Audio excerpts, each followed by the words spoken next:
listen.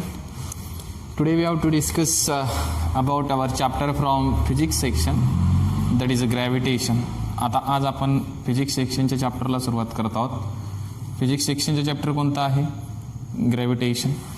Gravitation या चॅप्टरला सुरुवात करण्याआधी तुम्हाला काही टर्म्स माहिती पाहिजे 9th क्लासमधल्या.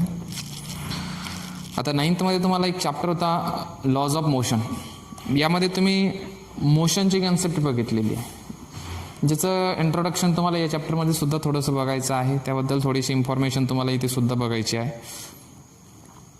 Basically gravitation, this term was first time given by sir Isaac Newton. Okay, Isaac Newton नावाच्या शास्त्रज्ञाने सगळ्यात अगोदर ही टर्म शोधून काढली होती ग्रॅव्हिटेशनची. This phenomenon was given by sir Isaac Newton. मग आयझॅक न्यूटनच्या मध्ये काय, ग्रॅव्हिटेशन काय आहे हे आपल्याला आधी लक्षात घ्यायचं आहे. Any body is attracted towards the earth surface or its centre. Okay, तुम्ही कुठली एखादी बॉडी जी आहे व्हर्टिकली अपवर्ड फेकली असेल तर ती जी ऑब्जेक्ट आहे, ती जी बॉडी आहे ती परत अर्थच्या सरफेसकडे यायला सुरुवात होते, किंवा ती जी बॉडी आहे आपण म्हणू शकतो की अर्थच्या सरफेसकडे ती बॉडी अट्रॅक्ट होते बाळो. मग कुठलीही बॉडी जी आहे ती व्हर्टिकली अपवर्ड जरी गेली असेल, कशीही गेली असेल, तरी ती कुठे येते आहे? It comes towards the earth surface, vertically downward डिरेक्शनला येते आहे. Is there is in force of attraction between that bodies with us, with earth. आपल्या अर्थ सोबत त्या बॉडीचं काय आहे? फोर्स ऑफ अट्रॅक्शन आहे. And this force of attraction of earth by which earth can attract any body vertically downward towards itself. हा जो force of attraction आहे की जेणेकरून आपली जी अर्थ आहे ही कुठल्याही बॉडीला स्वतःकडे अट्रॅक्ट करते आहे. This force of attraction is nothing but the gravitational force. याच फोर्सला काय म्हणतोय आपण? Gravitational force. Okay, this phenomenon is called as gravitation. या फिनॉमिनॉनला काय म्हणू शकता तुम्ही? ग्रॅव्हिटेशन. की तुम्ही बऱ्याच वेळा ऐकलेलं आहे की न्यूटन ॲपल्सच्या झाडाखाली बसलेला असतो आणि ॲपल्स खाली का पडतो याच्यावरनं त्याला ही ग्रॅव्हिटेशनची संकल्पना जी आहे ती डोक्यामध्ये येते. मग gravitation it is the phenomenon in which any object get attracted towards the earth surface vertically downward direction. vertically downward direction ला कुठली एखादी ऑब्जेक्ट जी आहे ती अर्थ सरफेस कडे अट्रॅक्ट होत असेल तर त्या फिनॉमिनॉनला आपण ग्रॅव्हिटेशनचे फिनॉमिनॉन म्हणू शकतो. Okay, but now you have to know the concept of motion. आता तुम्हाला एक सगळ्यात महत्वाची कन्सेप्ट शिकायची आहे and that is nothing but concept of motion. Motion काय आहे? Suppose you have been taken a football. तुम्ही एखादा फुटबॉल घेतलेला असेल आणि त्या फुटबॉलवर तुम्ही फोर्स एक्झर्ट करत आहात, तुम्ही त्या फुटबॉलला किक करत आहात. मग फुटबॉलला किक केल्याच्या नंतर तो फुटबॉल त्याच ठिकाणी स्टॉप राहणार नाही. तो स्वतःची पोझिशन बदलतो आहे. स्वतःची पोझिशन बदलतो आहे with respect to surrounding. Okay, सराउंडिंगचा परिसर जो आहे, आजूबाजूचा जो सराउंडिंग आहे ते जसंचे तसं आहे, फक्त फुटबॉल स्वतःची पोझिशन, स्वतःचं लोकेशन चेंज करतोय. म्हणजे अर्थात तुम्हाला मोशनची कन्सेप्ट जी आहे ती शिकत असताना बेसिकली लक्षात यावं लागेल की बॉडी स्वतःची पोझिशन चेंज करते आहे किंवा नाही करते आहे. बॉडी स्वतःची पोझिशन जर चेंज करत असेल, if any body can change its position, जर कुठलीही बॉडी स्वतःची पोझिशन जर चेंज करत असेल with respect to surrounding, then that body is said to be in motion. तर ती बॉडी मोशनमध्ये आहे असं तुम्हाला माहीत आहे, ऑलरेडी मी शिकवलेलं आहे. Okay, when the body is said to be in motion, if a body changes its position, when the body changes its position with respect to surrounding. Okay, ज्यावेळेस बॉडी सराउंडिंगच्या रिस्पेक्टमध्ये स्वतःची पोझिशन चेंज करते, then the body is said to be in motion. त्यावेळेस body motion मध्ये आहे आपण म्हणू शकतो. Okay, but when the body is set to be at rest, body रेस्टमध्ये आहे असं केव्हा म्हणू शकता तुम्ही? Body is in a rest condition when if that body do not changes its position with respect to surrounding. सुरुवातीला तुम्हाला असं वाटेल की सर हे झालेलं आहे, परंतु हे बेसिक आहे बाळाव. सुरुवातीला याच्यावर काहीतरी क्वेश्चन तुम्हाला विचारलेले आहेत, त्यासाठी तुम्हाला हे लक्षात घ्यावं लागेल. मग आपण पुढे जाणार आहोत डिटेल बघण्यासाठी. रेस्ट म्हणजे काय? इफ द बॉडी, तुम्हाला हे रिकॉल होणे सुद्धा गरजेचं आहे. If the body do not changes its position किंवा can not changes its position, जर बॉडी स्वतःची पोझिशन चेंज करत नाही आहे, do not changes its position with respect to time. If the body do not changes its position with respect to time, म्हणजे with respect to surrounding, sorry not time, with respect to surrounding. Surrounding रिस्पेक्टमध्ये जर body स्वतःची position change करत नसेल तर then the body is said to be at rest. Then the body is said to be at rest. ही body rest कंडिशनला आहे तुम्ही म्हणू शकता. ओके, हे तुमच्या नोटबुकमध्ये लिहून ठेवत चला, मी जे लिहितोय ते. If the body do not changes its position with respect to surrounding, body स्वतःची पोझिशन चेंज करत नसेल तर बॉडी रेस्ट कंडिशनला आहे. आणि बॉडी जर स्वतःची पोझिशन चेंज करत असेल तर ती बॉडी मोशनमध्ये आहे. मग आता depending on this you have to study the Newton's laws of motion. यावर बेसिस तुम्ही न्यूटन्सचे 3 लॉज शिकलेले आहात. Newton's laws of motion, Newton's laws of motion. Okay, तुम्ही शिकलेले आहात न्यूटन्स लॉज ऑफ मोशन. मग न्यूटन्सचे मोशनचे लॉ, आता न्यूटन्सचा या चॅप्टरमध्ये आपल्याला डिस्कस करायचा आहे न्यूटन्स लॉ ऑफ ग्रॅव्हिटेशन. लक्ष द्या, लक्ष द्या.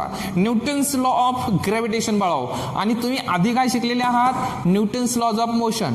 एक्झाममध्ये एक्झॅक्टली कोणता लॉ विचारला ते लक्ष देत जा की न्यूटन्स लॉज ऑफ मोशन आहे, न्यूटन्स लॉ ऑफ ग्रॅव्हिटेशन, यालाच युनिव्हर्सल लॉ ऑफ ग्रॅव्हिटेशन सुद्धा म्हणतात. न्यूटन्स लॉ ऑफ ग्रॅव्हिटेशनला काय म्हणायचं? Universal law of gravitation. आपण ते पुढे बघणार आहोत. Okay, Newton's laws of motion मध्ये 3 लॉ आहेत. त्यातला पहिला लॉ तुम्हाला माहिती आहे, first law. What it said? According to first law, जर मी ते फुटबॉल ठेवलेला आहे तो रेस्ट कंडिशनला आहे, म्हणजे स्वतःची पोझिशन जर बदलत नसेल तर तो तसाच राहतो. केव्हापर्यंत? जोपर्यंत मी त्या फुटबॉलवर फोर्स एक्झर्ट करत नाही तोपर्यंत. किंवा एखादा फुटबॉल आहे जो रन करतोय अलॉंग द ग्राउंड सरफेस, तो रन करत राहील जोपर्यंत फ्रिक्शनल फोर्स नाही आहे तोपर्यंत, जोपर्यंत त्यावर फोर्स एक्झर्ट होत नाही अपोजिट, तोपर्यंत तो रन करत राहील. म्हणजे एखादी बॉडी जर रेस्ट कंडिशनला असेल तर ती बॉडी रेस्ट कंडिशनलाच राहते. किंवा एखादी बॉडी जर मोशनमध्ये असेल तर ती बॉडी मोशनमध्येच राहते. केव्हापर्यंत? Until the external unbalance force act on it. जोपर्यंत तुम्ही बाहेरून अनबॅलन्स्ड फोर्स ऍक्ट करत नाही, unequal force, opposite unequal force act करत नाही, तोपर्यंत ती बॉडी जी आहे ती आहे तशीच राहते, आहे त्या स्टेटमध्ये. मग आता 2 स्टेटमध्ये, कोणत्या? Either in a state of rest or in a state of motion. रेस्टच्या किंवा मोशनच्या स्टेटमध्ये ती बॉडी राहते आहे. केव्हापर्यंत? जोपर्यंत तुम्ही त्या बॉडीवर फोर्स एक्झर्ट करत नाही बाळाओ, तोपर्यंत ती बॉडी रेस्ट असेल तर रेस्टलाच राहील, मोशन असेल तर मोशनलाच राहील. ओके, फॉर एक्झाम्पल एखादा फॅन आहे तसाच आहे, रेस्टिंगला आहे, रेस्टलाच राहील. बट ज्यावेळेस तुम्ही स्विच ऑन करता, the mechanical force act on it, त्याच्यावर कुठला तरी फोर्स ऍक्ट होतो आहे, and that's why fan starts to changes its position. Okay, तर फॅनचे ब्लेड्स जे आहेत, पाते जे आहेत, ते स्वतःची पोझिशन चेंज करताय, म्हणजे it's comes in a state of motion. म्हणजे हा जो आहे हा पहिला लॉ आहे मोशनचा, की when if in body in state of rest or state of motion, it remains as it is until the force act on it. जोपर्यंत तुम्ही फोर्स ॲक्ट करत नाही तोपर्यंत बॉडी आहे त्या स्टेटमध्ये तशीच राहते. This is Newton's first law of motion. Okay, right down. The body continuous, body continues in the state of rest or in the state of or of uniform motion. Motion मध्येच राहते किंवा rest मध्येच राहते. केव्हापर्यंत बाळाओ? Until the external unbalanced force act on it. जोपर्यंत external force act होत नाही तोपर्यंत बॉडी आहे तशीच राहते. एकतर स्टेट रेस्टच्या अवस्थेमध्ये राहील किंवा मोशनच्या अवस्थेमध्ये राहते. स्वतःची पोझिशन चेंज करत असेल, स्वतःची पोझिशन चेंज करू शकत नाही केव्हापर्यंत, जोपर्यंत त्यावर आपण फोर्स एक्झर्ट करत नाही तोपर्यंत. आता सेकंड लॉ थोडा टिपिकल लॉ आहे. इथे मी एका फिजिकल क्वांटिटीचा डिस्कशन करणार आहे. That physical quantity is nothing but momentum. You know momentum is represented by P. It is in physical quantity. Physics मधली एक अशी क्वांटिटी आहे मोमेंटम. जसं तुम्ही velocity, distance, displacement, speed, acceleration हे कन्सेप्ट ज्या फिजिकल क्वांटिटी म्हणता तशीच एक फिजिकल क्वांटिटी आहे momentum. And this physical quantity momentum is the product of mass and velocity. Mass आणि वेलॉसिटीचा प्रोडक्ट आहे. मास आणि वेलॉसिटीचा प्रोडक्ट आहे. Momentum is a product of mass and velocity. Okay. And here we have to discuss about Newton's second law of motion that will completely depends on this momentum. For example, if a body is initially at rest, एखादी body सुरुवातीला rest कंडिशनला आहे, मग rest कंडिशनला आहे त्यावेळेस त्याची initial velocity किती असेल, 0 असणार आहे. Initial velocity that will represented by u. तुम्ही ते कशाने रिप्रेझेंट करणार, यू ने. ॲट रेस्ट सुरुवातीला इनिशियल वेलॉसिटी काय, इनिशियल वेलॉसिटी यू आहे बाळा. ओके.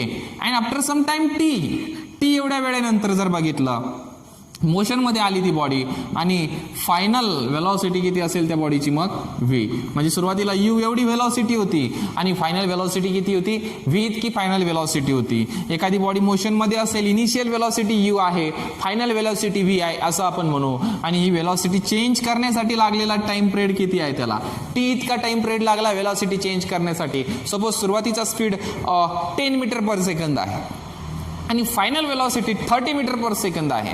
मग एवढा स्पीड वाढवण्यासाठी किती वेळ लागला, टी इतका कालावधी लागलाय. म्हणजे अर्थात आता मला सांगा इनिशियल मोमेंटम जर मला काढायचा आहे P1 इनिशियल मोमेंटम, तर मला काय करावं लागेल, टाइम तर तोच आहे यू टी. ओके.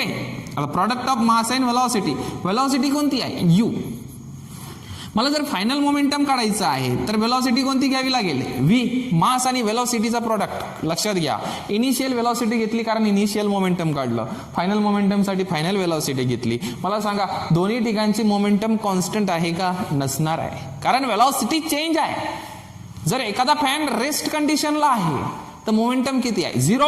कारण रेस्ट कंडिशनला इनिशियल वेलॉसिटी किती असेल, 0 असेल. म्हणजे मोमेंटम 0 असेल केव्हा, रेस्ट कंडिशनला. एखादी ऑब्जेक्ट जर रेस्ट कंडिशनला असेल तर त्याचं मोमेंटम 0 असतं बाळा. रिकाम जागा वगैरे तुम्हाला याच्यावर विचारले जाते. If an object is in a rest condition then its momentum should be 0. But if an object is in motion, जर एखादी ऑब्जेक्ट मोशन मध्ये असेल तर त्याचं मोमेंटम नॉन 0 असतं. 0 सोडून कितीही असू शकतं. डिपेंड्स ऑन इट्स वेलॉसिटी, त्याच्या वेलॉसिटीवर डिपेंड्स असणार आहे. But here Newton second law states that the rate of change of momentum is directly proportional to the impressed force. मला सांगा मोमेंटम कॉन्स्टंट नाही आहे, बदलताय. मोमेंटम बदलताय कारण वेलॉसिटी बदलते आहे. वेलॉसिटी वाढत चालली असेल तर मोमेंटम वाढतोय, वेलॉसिटी कमी होत असेल तर मोमेंटम कमी होतोय. म्हणजे मोमेंटम आणि वेलॉसिटी यांच्यामधलं रिलेशन कोणतं आहे, डायरेक्टली प्रोपोर्शनल आहे. Okay. If the velocity increases it gives increase in the value of momentum. त्याच्यामुळे मोमेंटमची व्हॅल्यू, मास तर कॉन्स्टंट राहणार आहे. ओके. मी यू ची व्हॅल्यू जितकी वाढवणार तितका हा प्रॉडक्ट जास्त येईल, तितकी P1 ची व्हॅल्यू जास्त येईल. याचा अर्थ वेलॉसिटी जर वाढत असेल तर मोमेंटमची व्हॅल्यू सुद्धा काय होते बाळाव, वाढत जाते. मग मोमेंटमच जर चेंज होत आहे का, कारण वेलॉसिटी चेंज होते आहे. मग जितक्या जोरात वेलॉसिटी वाढणार तितक्या जोरात मोमेंटमचा रेट सुद्धा वाढणार. म्हणजे अर्थात मोमेंटम मध्ये होणारा चेंज जो आहे तो सुद्धा वाढणार आहे. मग हा मोमेंटम मध्ये होणारा change, rate of change of momentum is directly proportional to the impressed force. Okay, rate of change of momentum is directly proportional to the impressed force and it takes place in the direction in which force is act. Okay. दुसरी एक महत्वाची गोष्ट अशी लक्षात घ्या, suppose मी initial velocity जर V1 म्हटलं आणि फायनल वेलॉसिटी V2 जर म्हटलं तर मला मोमेंटम का भेटेल रे, मला चेंज इन मोमेंटम काढायचं आहे. मग चेंज इन मोमेंटम काढायचं असेल मला, change in momentum mass into change in velocity. Change in velocity किती आहे बाळा? चेंज इन व्हेलॉसिटी किती आहे? m into v2 minus v1. But आता मला काय काढायचं आहे? Rate of change of momentum. मग rate of change of momentum जर काढायचं असेल, rate of change in momentum, मग काय करावं लागेल मला? रेट म्हटल्यानंतर काय करावं लागेल त्याचा? v2 minus v1 upon T. आणि v2 minus v1 upon T is the formula for acceleration. Change in velocity upon time is a acceleration हे शिकलेले आहे. म्हणजे एम ए अपॉन काय झालं? टी झालं. हे झालंय m a upon t. Okay, rate of change of momentum. आता ह्या सगळ्या गोष्टी ज्या आहेत तुम्हाला इथे याचं काही काम नाही सध्या, तुम्हाला मी जस्ट समजून सांगितलं. आपला सेकंड लॉ जो आहे तो जर तुम्हाला एक्झाममध्ये विचारला तर तुम्हाला लिहित असताना कसा लिहावं लागेल? सेकंड लॉ मध्ये काय लिहायचं आहे तुम्हाला? The rate of change of momentum. Rate हा शब्द खूप महत्वाचा आहे. Rate of change of momentum is directly proportional to the rate of change of momentum is directly proportional to the impressed force. तुम्हाला सांगा मोमेंटम चेंज होण्याचा rate कशावर depend असेल? फोर्स किती एक्झर्ट होतोय, वेलॉसिटी किती बदलती आहे, हे कशावर डिपेंड आहे? फोर्स किती एक्झर्ट होत आहे त्याच्यावर वेलॉसिटी डिपेंड आहे. जास्त फोर्स एक्झर्ट केला, वेलॉसिटी जास्त असेल, म्हणजे अर्थात मोमेंटमचा चेंज होण्याचा रेट सुद्धा जास्त आहे. म्हणजे अर्थात rate of change of momentum is directly proportional to the impressed force. And त्याची डायरेक्शन कोणत्या डायरेक्शनला असेल? जिकडे फोर्स ऍक्ट केला तिकडेच मोमेंटमची direction. And rate of change of momentum is directly proportional to the impressed force and takes place in the direction of force. Takes place in the direction of force. Okay, जिकडे force आहे तिकडे ज्याची direction मोमेंटमची direction असेल. म्हणजे हे तुम्ही 9वी मध्ये शिकलेले आहे. The body continues in the state of rest or of uniform motion until the external unbalanced force act on it. The rate of change of momentum is directly proportional to the impressed force and takes place in the direction in which force is acts. Okay, त्यानंतर सगळ्यात शेवटचा law वाढव मी इकडे लिहितो. बरं, तिसरा law तुम्हाला दिसायला पाहिजे क्लिअर असा. ओके, इथे लिहितो मी थर्ड लॉ ऑफ मोशन. आता थर्ड लॉ मध्ये बघा सोपा आहे. फॉर एक्झाम्पल बॉल तुम्ही भिंतीवर फेकून मारता आहात, तो बॉल जो फेकून मारताय तुम्ही ही जे करताय ही ऍक्शन आहे. आणि इन टर्न्स ते भिंतीकडनं बॉल तुमच्याकडे परत येतोय, ती काय झाली? रिएक्शन झाली. मग मी जितक्या जोरात बॉल फेकून मारणार तितक्याच जोरात बॉल येणार. मी जर हळू बॉल फेकून मारला असेल तर माझ्याकडे खूप हळुवारपणे बॉल येणार आहे. म्हणजे अर्थात ऍक्शन रिएक्शन कसे फोर्सेस आहेत? Action is a force, reaction is also the force, but they are in opposite direction. They are equal. जितक्या जोरात ऍक्शन तितक्या जोरात रिएक्शन, जितकी हळू ऍक्शन तितकी हळू रिएक्शन. म्हणजे ऍक्शन रिएक्शन इक्वल आहे, ऍक्शन रिएक्शन अपोजिट आहे आणि ऍक्शन रिएक्शन इन्स्टंटेनियस आहे. म्हणजे असं नाही आहे की मी बॉल आता फेकून मारला म्हणजे उद्या रिएक्शन भेटणार आहे, ताबडतोब रिएक्शन भेटते. म्हणजे अर्थात प्रत्येक ऍक्शनला इक्वल, अपोजिट आणि इन्स्टंटेनियस रिएक्शन असते. To every action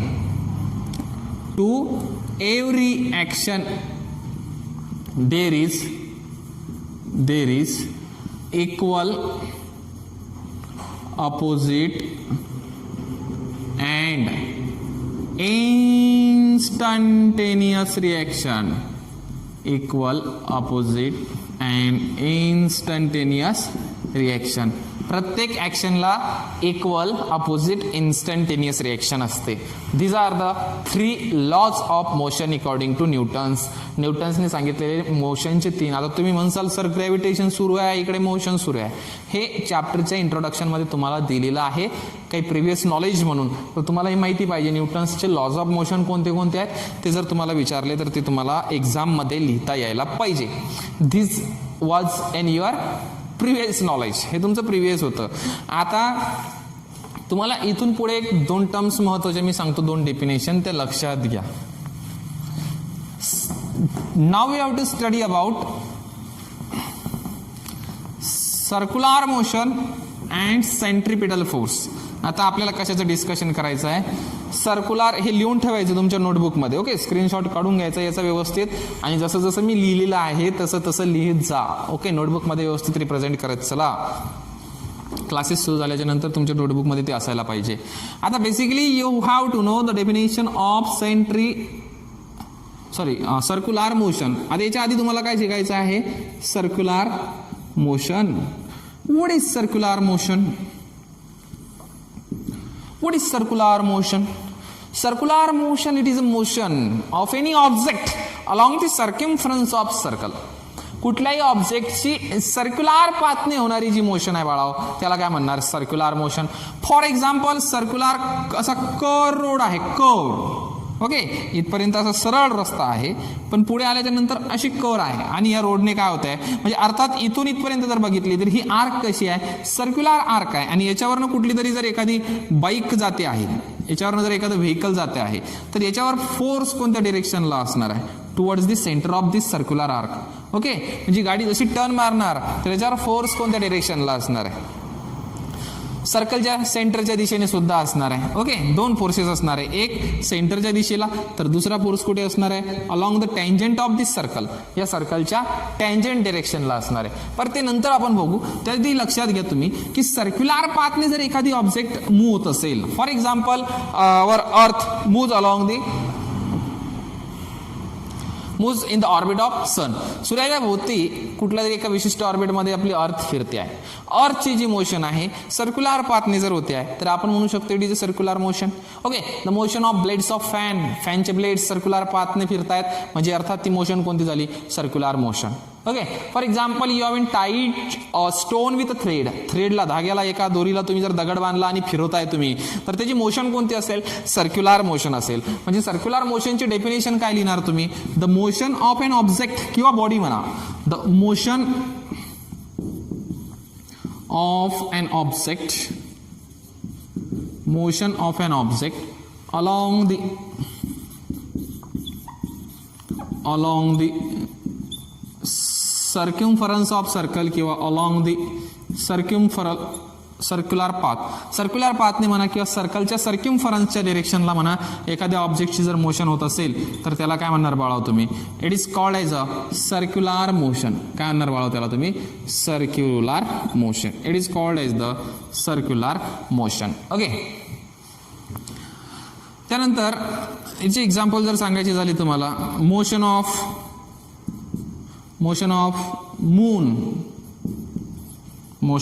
moon around the earth. पृथ्वीच्या भोवती चंद्र फिरतोय, circular motion. Okay, motion of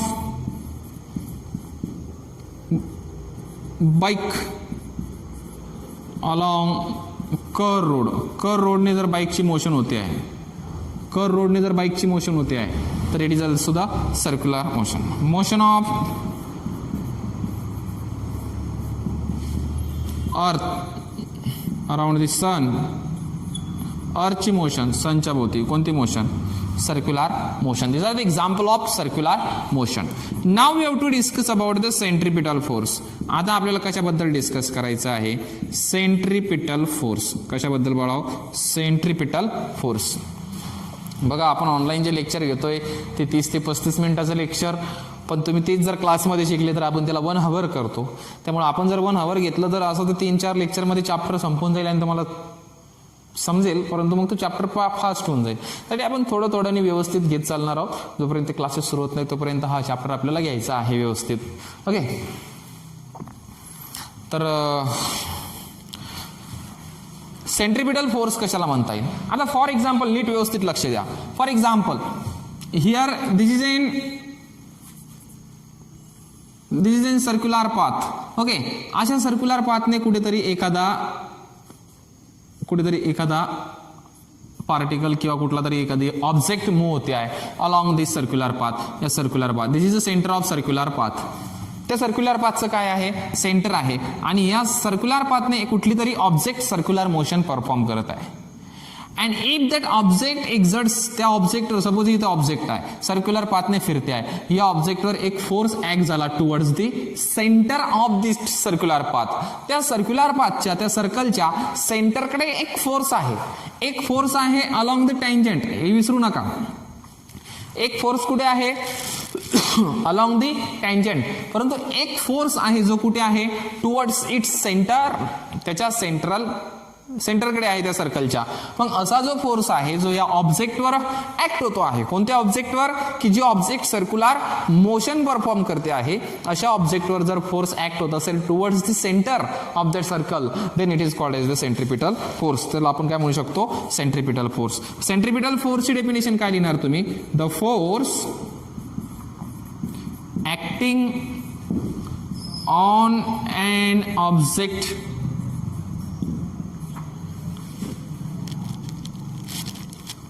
the force acting on an object performing your object which is performing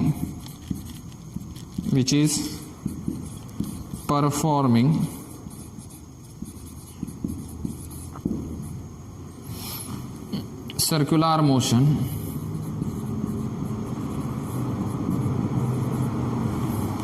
towards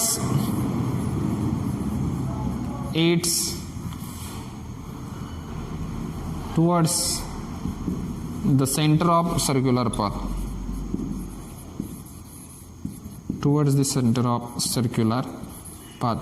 circular पाथच्या सेंटरकडे एखादी ऑब्जेक्ट जर सर्क्युलर मोशन परफॉर्म करते आहे आणि तिच्या सर्क्युलर पाथच्या सेंटरकडे जर फोर्स ऍक्ट होत असेल, that force is called as the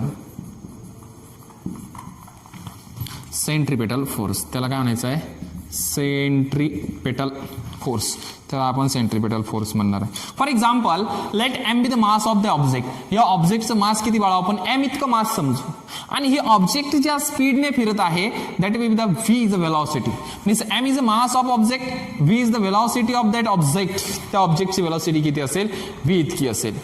and let r be the distance from centre to its object, म्हणजे अर्थात याचं रेडियस किती आहे आर इतकं रेडियस असेल त्या सर्क्युलर पाथचं. तर या ऑब्जेक्टवर किती फोर्स ऍक्ट होतो आहे ते आपल्याला काढायचं आहे, याच्यावर सेंट्रिपिटल फोर्स किती आहेत ते आपल्याला काढायचं आहे. मग सेंट्रिपिटल फोर्स काढण्यासाठी या 3 टर्म्स तुम्हाला माहित पाहिजे, त्या ऑब्जेक्टचं मास, त्या ऑब्जेक्टची वेलॉसिटी आणि त्या सर्क्युलर पाथचं रेडियस जर तुम्हाला माहित असेल, you can be derive the value of centripetal force. मग सेंट्रिपिटल फोर्सची जर तुम्हाला व्हॅल्यू काढायची आहे तर लक्षात घ्या, ही डेफिनेशन लिहून घ्यायची, त्याच्या खाली इकडे मी सांगतो ते लिहायचं, त्याच्या खाली लिहायचं आहे तुम्ही त्या डेफिनेशनच्या खाली. Suppose an object having mass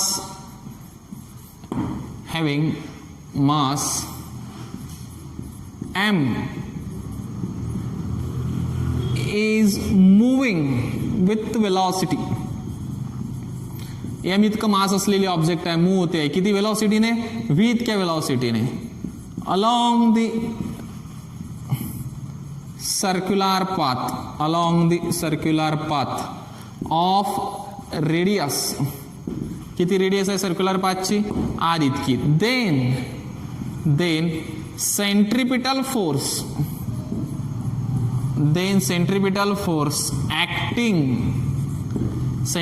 force acting on an object is, त्या ऑब्जेक्टवर ऍक्ट होणारा सेंट्रिपिटल फोर्स बाळाव किती असेल रे, तो तुम्हाला काढायचा आहे. ज्यावर प्रॉब्लेम विचारतात centripetal force is equals to small M mass of the object v square वेलॉसिटीचा square upon R mv square upon R. This is a formula for centripetal force acting on object. ऑब्जेक्टवर सेंटरच्या दिशेनं किती force act होतो आहे, mass into velocity square upon R. m is the mass of object, v is the velocity of that object, ज्या स्पीडने ती फिरते ती वेलॉसिटी दिलेली असेल तुम्हाला, आर सेंटर पासूनचा डिस्टन्स म्हणजे रेडियस सुद्धा तुम्हाला दिलेला असेल, तुम्हाला सेंट्रिपिटल फोर्स काढता येऊ शकतो. These are the terms that are very important for us. हा फॉर्म्युला व्यवस्थित नोटिफाय करून ठेवा. तुम्हाला जर क्वेश्चन जर विचारला, प्रॉब्लेम जर विचारला तर विचारू शकतात तुम्हाला. ओके, तुमच्या माहितीसाठी तुम्ही एखादी डायग्राम इथे ड्रॉ करू शकता. एखादी अशी मोशन परफॉर्म करते सर्क्युलर मोशन.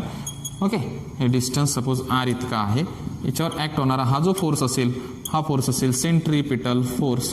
याचं मास असेल एम इतकं मास असेल या ऑब्जेक्टचं, आणि हे ऑब्जेक्ट फिरते आहे आर रेडियस असलेल्या सर्क्युलर पाथने. तर अशा वेळेस त्याच्यावरचं सेंट्रीपिटल फोर्स किती असेल बाळाओ? F is equals to M V square upon R. F is equals to M V square upon R. अशा प्रकारचा फॉर्म्युला वगैरे तुम्ही व्यवस्थित लक्षात ठेवा. तर आजचा हा जो सेक्शन होता याच्यामध्ये आपण आतापर्यंत काय बघितलं, आल्यावर बघितलं मी तुम्हाला एक महत्त्वाची गोष्ट सांगितली, ग्रॅव्हिटेशन म्हणजे काय. It is an phenomenon in which any object is attracted towards the earth surface, towards the earth center, then this phenomenon is called as the gravitation. Okay, या phenomenon ला आपण gravitation म्हणणार आहोत. त्यानंतर आपण बघितलं की कन्सेप्ट ऑफ मोशनमध्ये when the body is set to be at rest, एखादी बॉडी रेस्टला केव्हा असेल, when the body is set to be in motion, एखादी बॉडी मोशनमध्ये केव्हा आहे असं म्हणू शकतो, त्याचं आपण आन्सर बघितलं. त्यानंतर सगळ्यात महत्त्वाची कन्सेप्ट म्हणजे आपण न्यूटनची 3 लॉज बघितले, जे तुम्हाला ऑलरेडी 9th होते, मी जास्त तुम्हाला डिस्कस केली नाही. 9th होते असे 3 लॉज जे आहेत, न्यूटन्स 3 लॉज ऑफ मोशन, जे एक्झाममध्ये तुम्हाला जर विचारले तर विचारले. परंतु इथून पुढचा सेक्शन जो आहे तो खूप महत्त्वाचा आहे. सर्क्युलर मोशनची डेफिनेशन व्यवस्थित लक्षात ठेवा. Motion of object along the circular path किंवा along the circumference of circle असंही म्हणू शकता तुम्ही. It is called as a circular motion. त्याची एक्झाम्पल देण्यात ठेवा.